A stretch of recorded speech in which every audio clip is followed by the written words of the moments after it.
he needs 2 more frames to become champion.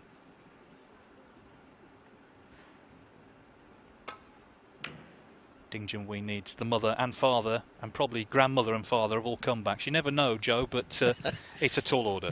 It certainly is. I mean, I remember Dennis Taylor being 8-0 down to Steve Davis, but that was over a lot more frames. But being so far in front carries its own pressure. You know, he's fully expected to win now, Mark Selby, and probably will. But he expects it, everybody expects it, and sometimes we don't always get what we want. Well, Ding's just got to try and apply pressure early on, and I suppose a mini victory will be to take it to the interval. Yeah. Just make Selby think a little bit.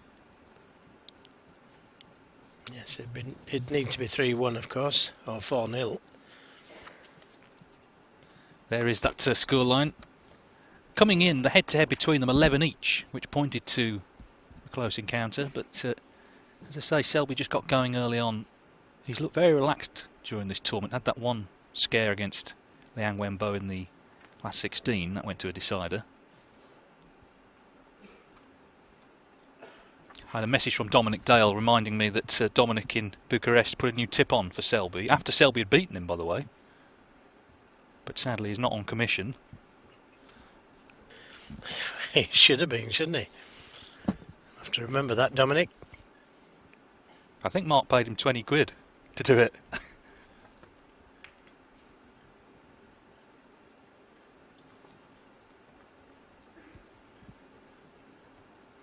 I've got a feeling that Ding will possibly go for everything and hope that they start going in and he can really apply pressure then to Selby.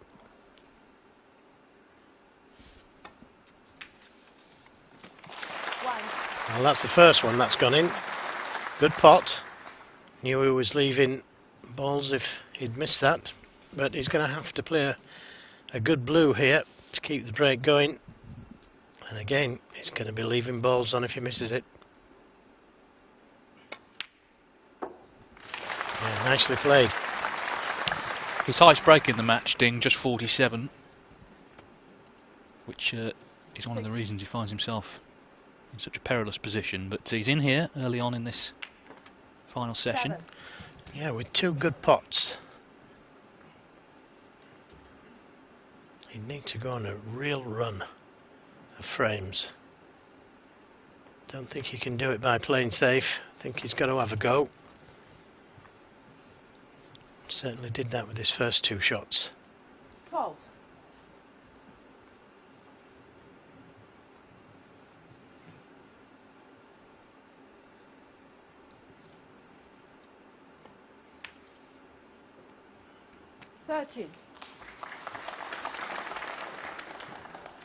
Getting applause even for easy shots.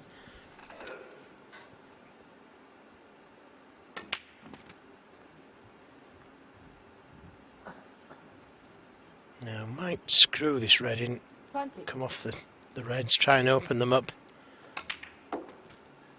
Oh, didn't get any power in the cue ball at all. And that's end of break. Now that had to be really hard shot, played at pace.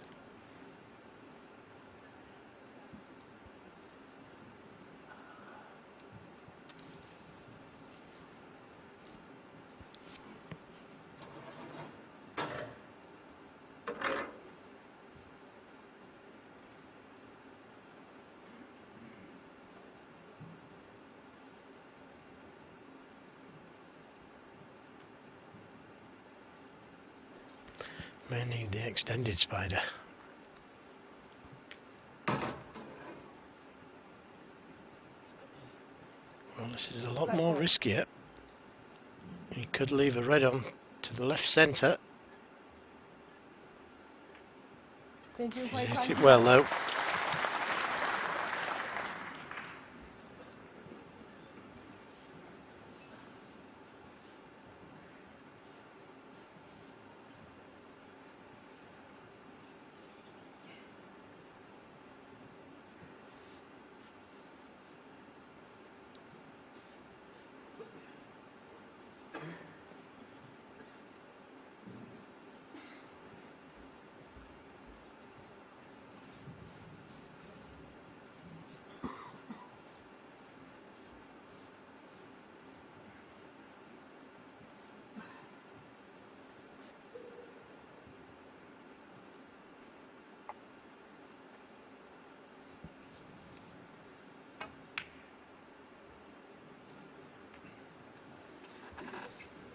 Selby trying to stay positive.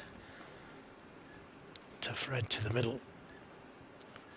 Another half chance for Ding Junhui.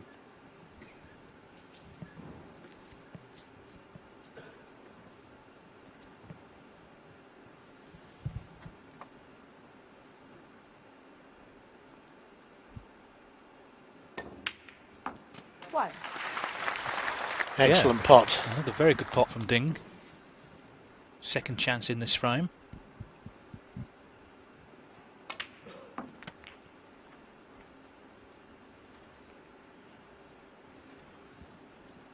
Just overrun a touch with position.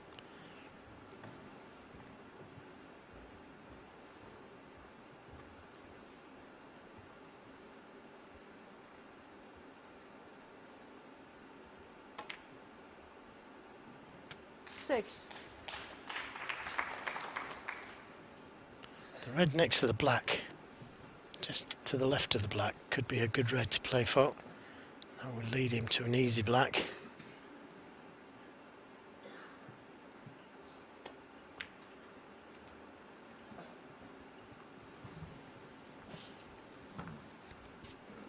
Not only this time, but every chance of playing for it next time.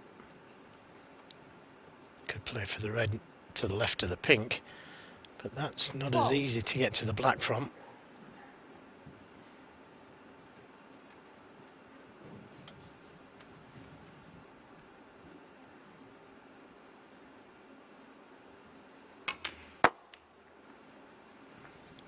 Nicely played. And maybe a little cannon to those three reds just above the black, above the red. Try and develop something. Surprised he didn't play that shot, but it's okay because he's still got that red to the left of the pink.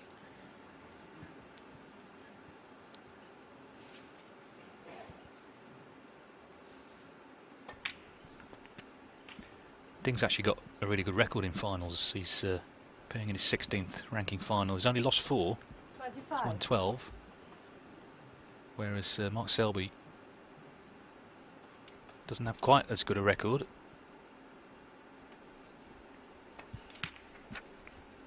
It's his 18th final, looking for his 9th title.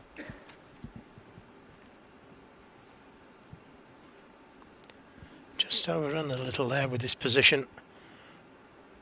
May have to play a cannon into the reds now to try and hold the cue ball. And it's not a gimme, this black. The red above the black, the second red up if he could. Nicely played. Left himself on this red to the left corner. 33.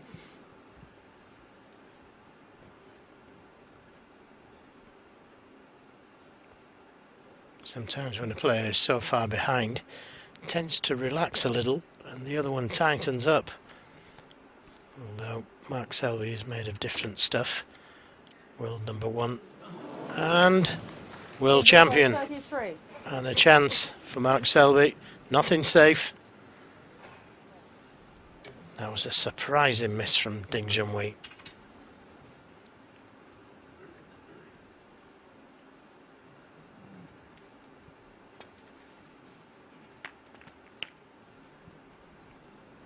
Well, it would compound the misery, I think, if he were to lose from 54-0 up in this frame, but that's certainly a possibility.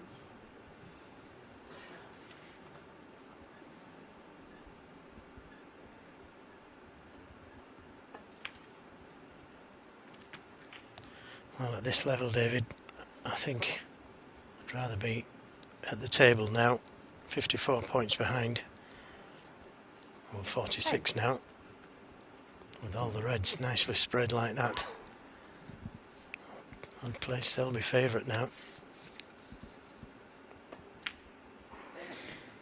Long way to go, I know, but he's so reliable in this type of situations. Well, he was 2-0 down early on yesterday to Stuart Bingham, won 9-3. So he won 17 of the last 19 frames he's played in this tournament. This is a player who often gets involved in matches that go close. He often has to make comebacks, but it's been something of a procession. I thought yesterday he looked really relaxed right from the start against Bingham, even though he didn't make much impact, as I say, on the first two. He decided to really play well later on in the contest. 70.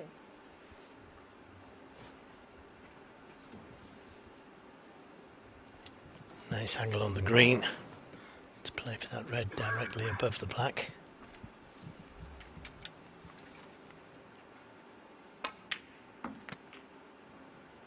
And the one to the left corner will go. That's even better. 20. 34 points behind now. Well, it looks tight, that, doesn't it? It's in.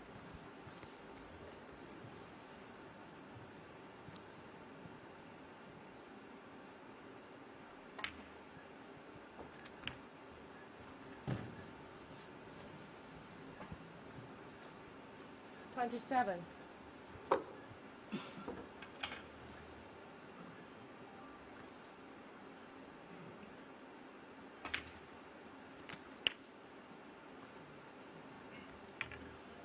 $28.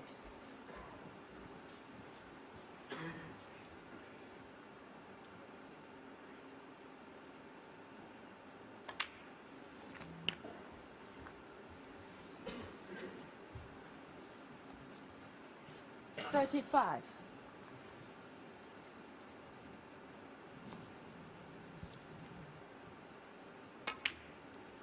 $36. Left a nice angle on the pink to play just above the middle pocket, maybe. Play onto the yellow.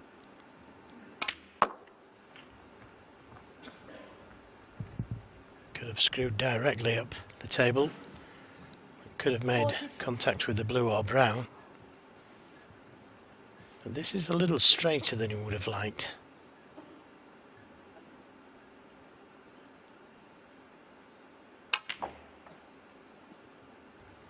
Plenty of action on the cue ball there. That was a terrific pullback.